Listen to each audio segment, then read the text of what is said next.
तुम सब अपने सीने पे हाथ रखो। मैं आपसे पूछता हूं कि कल को अगर कहीं इसके साथ कोई अत्याचार हो जाएगा, क्या तुम इसको न्याय दिला पाओगे? दिला पाओगे? तुम कहोगे हाँ, लेकिन मैं कहता हूं नहीं दिला पाओगे, क्योंकि सत्ता की चाबी, सत्ता की राजरोटी तुमने कुत्तों को मुंह में दे रखी है और वो कभी जल रहा। क्या संभल जल रहा है? जाति के नाम पर, धर्म के नाम पर आपके जिले को जलाया जा रहा है और हाथ में डंडे और तलवारें लो। आज हमको फला मंदिर गिराना है, आज हमको मस्जिद गिराना है, तो क्या ये सही है?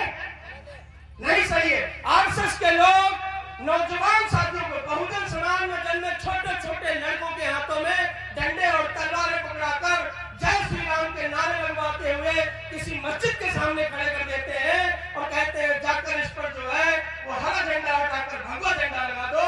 और फिर वही हुआ जब मारा जाता है तो क्या उसके परिवार पे गुजरती है? आपने कभी सोचा है इस बात में?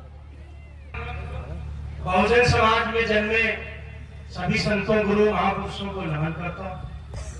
नमन संत गुरु रविदास महाराज को, जिनकी वजह से आज हम और आप सब यहाँ एकत्रित हुए। मैं भीम आर्मी परिवार की तरफ से, पूरे उत्तर प्रदेश की तरफ से संत गुरु रविदास महाराज को नमन करता हूं और आप सबको भी बहुत बधाई और मंगल कामनाएं देता हूं कि एक ऐसे महापुरुष की आज जयंती है जिसको हमको सिर्फ समझना नहीं बल्कि अपनाना बहुत जरूरी है। इससे पहले कि मैं बात रखूं, मंच पर आसीन हमारे भीम आर्मी आजाद समाज पार्टी के सभी वरिष्ठ साथी, आपके संभल की भीम आर्मी और आजाद समाज पार्टी की टीम का बहुत बहुत आभार व्यक्त करता हूं कि आपने यहाँ पर आने का मौका दिया। आपका बहुत बहुत आभार। हमारे सामने बैठे हमारे बुजुर्ग चंद्रशेखर आजाद जी ने और भाई वीर रतन सिंह जी ने सपना देखा था कि ऐसे नौजवान, ऐसे युवा तैयार किए जाए जो समाज में जाकर अपने महापुरुषों के बारे में बता सके। वो युवाओं की टोली है तैयार करी हुई। आपने एक टाइम को सुना, मेरे साथ में 5-6 बहनें बैठी हुई। मुझे मालूम है कि अगर इनके सबके हाथों में माइक पकड़ाता तो आप ताली बजाते रहते, लेकिन मैं माफी चाहूंगा सभी बहनों से कि आपको समय नहीं मिल पाया और सभी साथियों से भी। साथियों, बहुत बुरा दौर चल रहा है और इस बुरे दौर में हमारा बहुत अच्छा होना बहुत जरूरी है। जैसा कि मैंने बताया आपको, 3-4 साथियों ने आपको बहुत अच्छी अच्छी बातें बताई। अंत में हमारे छोटे भाई राजन ने आपको बहुत सारी बातें बताई और मैं देख रहा था आपको कि वो एक छोटी छोटी बातें जो संगठन के लिए, एक पार्टी के लिए और इस समाज के निर्माण के लिए बहुत जरूरी है, वो चुन चुन कर उन बातों को बता रहा आपसे। लेकिन क्या होता है कि श्रोता हमेशा सामाजिक नेतृत्व को खराब करता है, क्योंकि क्या आप सुनना चाहते हैं और क्या हम सुनाना चाहते हैं, ये डिपेंड करता है कि क्या आप सुनना चाहते हैं। तो मैं राजन को सुन रहा था शिक्षा के बारे में, आपको कैसे हमारी नारी शक्ति कैसे खड़ी होगी शिक्षा के लिए, स्कूलों के लिए। उन्होंने बहुत सारी बात रखी है, लेकिन बड़े शांति की तरीके से, कोई मोबाइल में लगा हुआ है, कोई बातचीत कर रहा, क्योंकि वो आप सुनना नहीं चाहते। और आखिरी में उसने एक बात कही, लास्ट में आपने कहा कि हम सर काटना भी जानते हैं, तो सभी लोगों ने बड़ी जोरदार तालियां बजाई। इसका मतलब है कि आप ऐसी तीखी बातें सुनना चाहते हैं। और उसने अपने भाषण में शुरुआत में कहा कि भाषण देना बहुत अच्छी बात नहीं, कहां भाषण दे रहे, क्या बोल रहे हैं, ये बहुत जरूरी आना चाहिए। और मेरे हिसाब से जिस महापुरुष की आज जयंती है और जिस बात की यहाँ पर बात रखनी चाहिए, वो राजन ने बहुत अच्छे से कही, लेकिन आप सब सुनना नहीं चाहते। आपको सुनना मार काट यही है, युवाओं को खास तौर पर। याद रखो, मैं एक दिन टीवी पर एक योगी जी का भाषण देख रहा, उन्होंने एक जिले में घोषणा की कि 400 करोड़ इस जिले के विकास के लिए मैं घोषणा करता हूं। छोटी छोटी तालियां आई और फिर थोड़ी देर बाद मैंने उनका वक्तव्य सुना और उन्होंने कहा कि अब गुंडा उत्तर प्रदेश में पनपने नहीं दूंगा। अगर यहाँ हमारी बहन को छोड़ेगा तो अगले चौराहे पर ढेर हो जाएगा। खड़े होकर लोगों ने ताली बजाई। आपके लिए 400 करोड़ शिक्षा के लिए जरूरी है, आपके सिटी आपके गांव के विकास के लिए जरूरी है, या गुंडे का ढेर होना जरूरी है? अगर 400 करोड़ आपकी शिक्षा पे लग जाते हैं, अगर 400 करोड़ आपकी उन्नति पे लग जाते हैं, तो मैं पूरे दावे के साथ कह सकता हूं कि मेरे समाज में गुंडा पैदा ही नहीं होगा। इस बात को आपको समझना बहुत जरूरी। और जो वो बनाना चाहते हैं, अगर वही हम भी बनाने लग जाएंगे तो फिर भेड़ियों में और हमारे में फर्क क्या रह जाएगा? हम धर्म की इसलिए बात करते हैं क्योंकि हमारे वंशज बाबा साहब थे, और बाबा साहब ने कभी भी तलवार और पिस्तौल की बात नहीं की। अगर आज हम पढ़े नहीं होते तो शायद आपके बीच में नहीं बोल पाते। आज अगर इस मंच पर आपके वकील, डॉक्टर, इंजीनियर नहीं बैठे होते तो जो बाहर पुलिस वाले खड़े हैं आपका अब तक तंबू गिरा चुके होते। मैं दावे के साथ कहता हूं। इसका मतलब सारांश क्या हुआ कि अगर हमने पढ़ लिया, हमारे हाथ में यह कलम आ गई तो यह ताकत हमारी खड़ी हो गई। लेकिन अगर हमने बचपन में पिस्तौल पकड़ लिया होता तो आपकी इसी डिस्ट्रिक्ट जेल में हम कहीं सड़ रहे होते, आपकी सेंट्रल जेल में हम सड़ रहे होते। मैं मानता हूं कि अगर हम सामाजिक न्याय के लिए लड़ रहे हैं और झूठे मुकदमे हम पे लगते हैं, हम जेल चले जाए, उसको जुर्म नहीं कहते। लेकिन अगर हम जानबूझकर जुर्मी बने तो उसको जुर्म कहते हैं। और मैं इस बात से समझाता हूं आपको। मैं अभी आपको कहूं कि चलो यहां से साथियों, और हाथ में डंडे और तलवारें लो, आज हमको वो फला मंदिर गिराना है, आज हमको मस्जिद गिराना है, तो क्या ये सही है? नहीं सही है। आरएसएस के लोग नौजवान साथियों को, बहुजन समाज में जन्मे छोटे छोटे लड़कों के हाथों में डंडे और तलवारें पकड़ाकर जय श्री राम के नारे लगवाते हुए किसी मस्जिद के सामने खड़े कर देते हैं और कहते हैं जाकर इस पर जो है वो हरा झंडा हटाकर भगवा झंडा लगा दो। और फिर वही हुआ जब मारा जाता है तो क्या उसके परिवार पे गुजरती है? आपने कभी सोचा है इस बात को? मैं आपको दर्शाता हूं एक चीज। बहन जरा खड़ी हो, क्या नाम है तुम्हारा? संगम आजाद। इसके हाथ में क्या है? आज ये लड़की आपके बीच में, हमारी छोटी बहन आपके बीच में संविधान लेके बैठी है। इसके हाथ में मैं पकड़ाऊं तो हो सकता है, कितनी उम्र है बहन तुम्हारी? 11 साल की लड़की आपके इस सभा में संविधान लेके आई है, और तुम सब अपने सीने पे हाथ रखो। मैं आपसे पूछता हूं कि कल को अगर कहीं इसके साथ कोई अत्याचार हो जाएगा, क्या तुम इसको न्याय दिला पाओगे?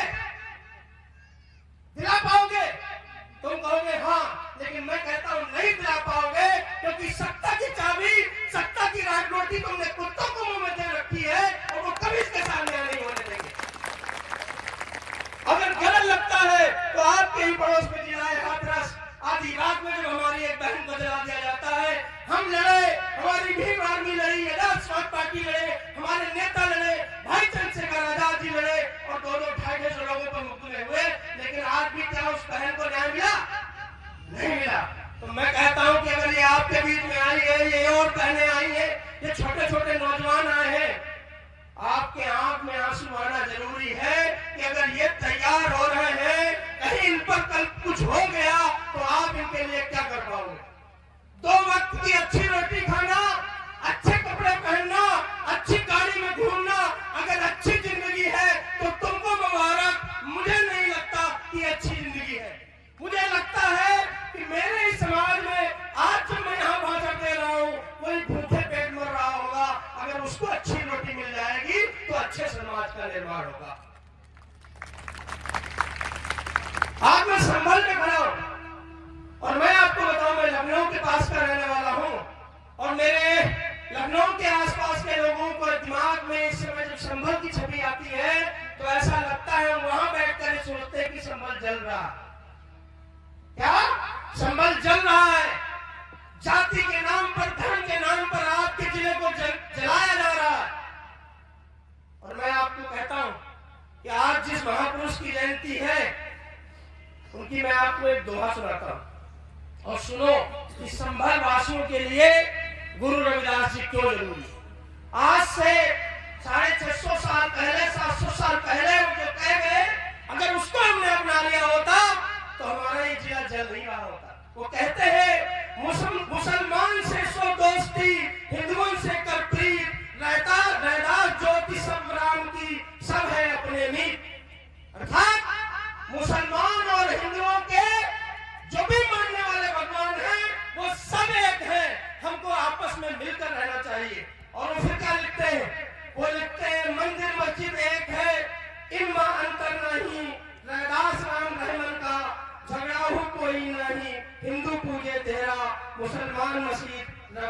पूजे एक नाम को जिन निरंतर पीठ।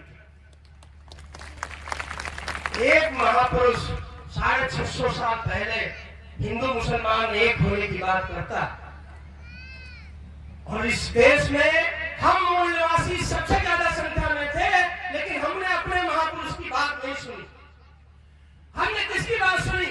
हमने आरएसएस के लोगों की बात सुनी, और आरएसएस का हमेशा से एक वसूल रहा कि जातियों के महापुरुषों के नाम पर, जातियों के योद्धाओं के नाम पर एक दूसरे को बांटने का काम किया। मैं आपको दर्शाता हूं, उन्होंने बताया लोगों को कि महाराणा प्रताप की लड़ाई किससे थी? बाबर से। तो इसका मतलब जो ठाकुर हैं उनके दुश्मन कौन? मुसलमान। पासियों की लड़ाई सुहेलदेव महाराज ने किसको मारा? गाजी को। इसका मतलब पासी का दुश्मन कौन? मुसलमान। अब मुझे एक चीज बताओ, बाबर और महाराणा में नहीं बनती थी, लेकिन अगर मेरे गांव में रहने वाले मोहम्मद इस्लाम से मैं उसका बदला लूं तो क्या जायज है? है जायज? तुम अपने गांव में रहने वाले किसी मुसलमान के साथ में बाबर और गाजी का बदला लो तो क्या जायज है? नहीं जायज है। लेकिन ये बताएगा कौन? वो अपनी बात कहने में सक्षम है, लेकिन हम अपनी बात कहने में सक्षम नहीं रहे। हम आज भी मारकाट पे जुटे हुए। मैं एक और चौपाई पढ़ता हूं, आप सुनो। वो कहते हैं, जात जात में जात है जो केतन के पात, रैदास मानुष ना जुड़ सके जब तक जात न जात। इसका मतलब समझ रहे आप? वो कहते हैं कि जो केले का पेड़ है, केले का पेड़ देखा आपने? अगर केले के पेड़ को आप परतोगे, उसको उतरोगे, उतारोगे तो परतों दर परतों उतरेगा, और इतना उतरेगा कि उसके बीच में कुछ नहीं बचेगा। और ये बहुजन समाज जातियों में बांटकर परतों में बना हुआ है, और हम तुम अपनी जातियों पर गर्व कर रहे हैं। अगर इस सभा में बैठकर भी पूछो कि क्या आपको अपनी जातियों पर गर्व है, भले आप डर के मारे हाथ न उठाओ, लेकिन 90% से ज्यादा लोगों को अपनी जातियों पर गर्व है।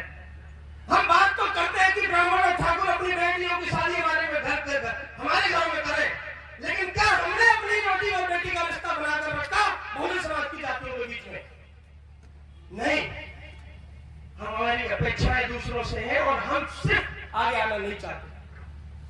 एक व्यक्ति जिसने भीम आर्मी बनाई, जिसने आजाद समाज पार्टी बनाई, जो अपनी बिना जान के परवाह किए रात दिन देश में चल रहा है, वो जानता है कि आज मैं जिंदा हूं, कल जिंदा रहूंगा कि नहीं रहूंगा, उसको पता है।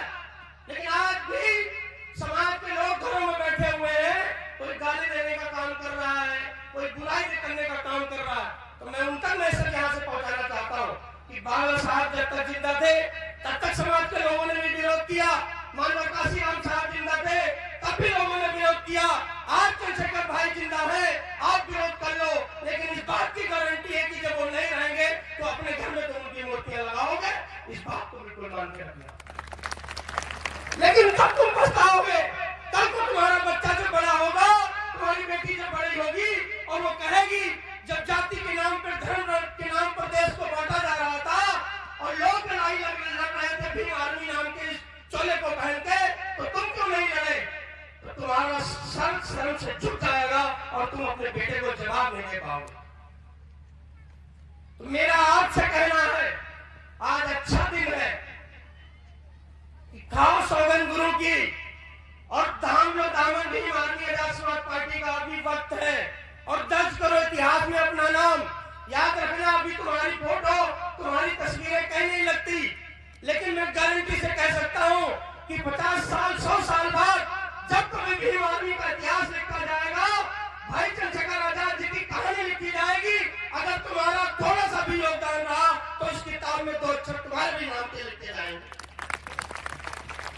और जिस दिन तुम्हारे नाम के 2 अक्षर लिख गए उस किताब में, साथियों, उस दिन तुम अमर हो जाओगे।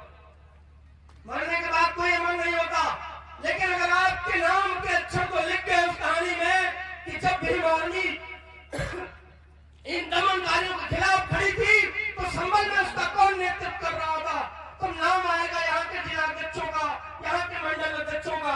तो इनकी जो संतानें होंगी वो घर से जाकर अपने गांव में बताएंगी कि तुमको मालूम है कि हमारा बाप भी उस लड़ाई में शामिल था। अगर नहीं लिखना चाहते आप नाम इस लड़ाई में, तो यहाँ से वापस जब जाइएगा तो जाइएगा अपने कब्रिस्तानों में और अपने शमशान घाटों में और देखिएगा उनकी भी लाशें वहां पर आपको मिलेंगी। वो भी कफन मिलेंगे आपको जो कभी लड़ाई नहीं लड़े। कोई नहीं उनको पूछने वाला। हर तीसरी चौथी पीढ़ी अपने पूर्वजों को भूल जा रही है, तुमको भी एक दिन भुला दिया जाएगा।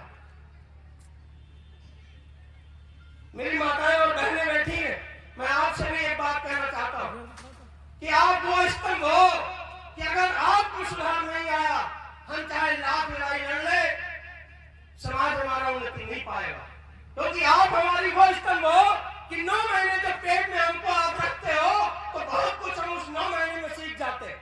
और जब हम पैदा होते हैं तो हमको पहले माँ कहना है कि हमको पहले बाप कहना है, ये आपसे बेहतर कोई नहीं सिखा सकता हमको। तो आपका सीखना बहुत जरूरी है। अगर आपने मनुस्मृति और इस संविधान में अंतर नहीं जान पाए तो ये समाज जहां है वही रहेगा। इस बात को आप याद रखिएगा। और क्या अंतर है, मैं एक लाइन से आपको समझा देता हूं, घर जाइएगा तो मेरी बात पर जरूर गौर करिएगा। अगर कोई कहे कि मनुस्मृति और इस संविधान में क्या अंतर है, तो एक लाइन खाली आप याद रखिए कि वो मनुस्मृति कभी द्रौपदी नाम की एक औरत का चीरहरण करती थी और ये